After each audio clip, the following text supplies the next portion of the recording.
சட்டமன்ற அலுவல் ஆய்வுக்குழு உறுப்பினர்களை நியமித்து சபாநாயகர் ஜே.சி.டி. பிரபாகர் உத்தரவு பிறப்பித்துள்ளார். கூடுதல் விவரங்களை தலைமை செய்தி ஆசிரியர் கண்ணன் வழங்க கேட்கலாம். கண்ணன், வணக்கம். கூடுதல் விவரங்கள். சட்டப்பேரவையில் புதிய அரசின் முதல் கூட்டம் நாளை ஆளுநர் உரையுடன் தொடங்க இருக்கிறது. இதையொட்டி அலுவல் ஆய்வு குழு உறுப்பினர்கள் நியமிக்கப்பட்டு இன்று அறிவிக்கப்பட்டிருக்கிறது. சபாநாயகர் ஜே.சி.டி. பிரபாகரன் 16 பேர் கொண்ட அந்த அலுவல் ஆய்வு குழு உறுப்பினர்களை அறிவித்திருக்கிறார். இந்த அலுவல் ஆய்வு குழு தான் அடுத்த 5 ஆண்டுகளுக்கு சட்டப்பேரவை கூட்டத்தொடரை எத்தனை நாட்கள் நடத்துவது, எந்தெந்த கூட்டத்தொடரில் என்னென்ன நிகழ்ச்சி நிரல்களை முடிவு செய்வது என்பது உள்ளிட்ட பல்வேறு முக்கியமான சட்டப்பேரவைகள் நிகழ்வுகள் தொடர்பாகவும் அங்கு அந்த நிகழ்ச்சி நிரல் தொடர்பாகவும் முடிவெடுக்கும் அதிகாரம் படைத்தவர்கள் இந்த 16 பேர் கொண்ட உறுப்பினர்கள் தான். இதில் முதலமைச்சர் விஜய் மற்றும் புஷி ஆனந்த், நிர்மல்குமார், செங்கோட்டையன் ஆகியோர் ஆளுங்கட்சி தரப்பிலும், இதே போல எதிர்கட்சியான திமுக தரப்பில் எதிர்கட்சி தலைவர் உதயநிதி ஸ்டாலின், எஸ். சிவசங்கர் மற்றும் ஏவா வேலு உள்ளிட்டோரும், இதே போல பாட்டாளி மக்கள் கட்சியில் சௌமியா அன்புமணி உள்ளிட்ட பல்வேறு கட்சிகளைச் சேர்ந்த அதிமுக தரப்பில் மற்றும் பல்வேறு கட்சிகளைச் சேர்ந்த 16 உறுப்பினர்கள் இந்த அலுவல் ஆய்வு குழுவில் இருக்கிறார்கள். இந்த அலுவல் ஆய்வு குழுவின் முதல் கூட்டமானது நாளை பிற்பகல் நடைபெறும். நாளை ஆளுநர் உரை நிறைவடைந்த பிறகு அலுவல் ஆய்வு குழு கூட்டம் பிற்பகலில் நடைபெறும். இந்த கூட்டத்தில் இந்த ஆளுநர் உரைக்கு நன்றி தெரிவிக்கும் தீர்மானத்தின் மீதான விவாதத்தை எத்தனை நாட்கள் நடத்துவது வழக்கமாக ஒரு வார காலம் நடைபெறும். இதில் நாளை தொடங்க இருக்கிற சட்டப்பேரவை கூட்டத்தொடர் அதன் பின்னர் அடுத்த வாரம் புதன்கிழமை வரை நடைபெறலாம். அன்று முதலமைச்சர் விஜய் ஆளுநர் உரைக்கு நன்றி தெரிவிக்கும் தீர்மானத்தின் மீது பல்வேறு கட்சிகளைச் சேர்ந்த உறுப்பினர்கள் ஆற்றிய உரைக்கும் மற்றும் விமர்சனங்களுக்கும் அவர் பதிலுரை அளிப்பார் என எதிர்பார்க்கப்படுகிறது.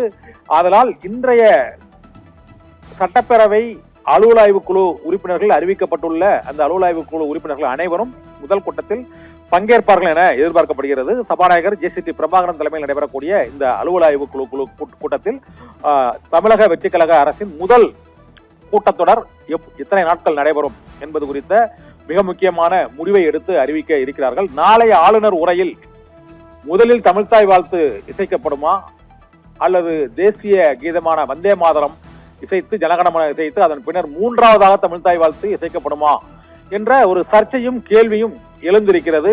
இதற்கு முன்னதாக ஆளுநர் அர்லேக்கர் பங்கேற்ற நிகழ்ச்சியும் சரி, அதற்கு முன்னதாக கடந்த திமுக ஆட்சியின் போது 3 ஆண்டுகள் கிட்டத்தட்ட 2 ஆண்டுகள் முதலில் தமிழ்த்தாய் வாழ்த்து படிப்பதற்கு எதிர்ப்பு தெரிவித்து அவர் ஆளுநர் ஆர்.என். ரவி ஆளுநர் உரையை புறக்கணித்து வெளிநடப்பு செய்ததும் பின்னர் ஆளுநர் உரையை சபாநாயகர் படித்த நிகழ்வுகளும் நடந்தேறின.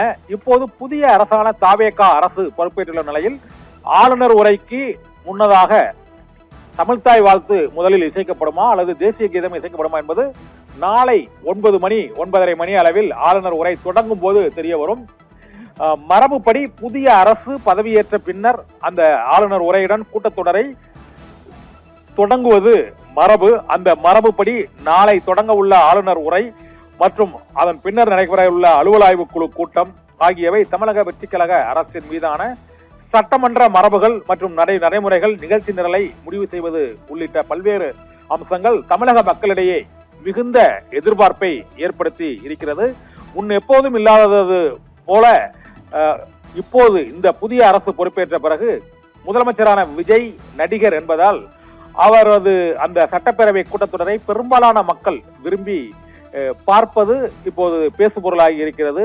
இந்த சூழ்நிலையில் முழுமையாக அந்த சட்டப்பேரவை நிகழ்ச்சிகளும் நேரலையில் ஒளிபரப்பு செய்யப்படுகின்றன. வழக்கமாக முதலமைச்சர்கள் மற்றும் அமைச்சர்கள் பேசுவது மட்டுமே ஒளிபரப்பான வரலாறு கடந்த ஆட்சிகளில் திமுக மற்றும் அதிமுக ஆட்சிகளில் இருந்தது. அதற்கு மாறாக இங்கு சட்டப்பேரவையில் நாளைய நிகழ்வு ஆளுநர் உரை மற்றும் ஆளுநர் உரைக்கு எதிர்ப்பு தெரிவித்தால் அந்த சட்டப்பேரவைக்கு உள்ளே நடைபெறக்கூடிய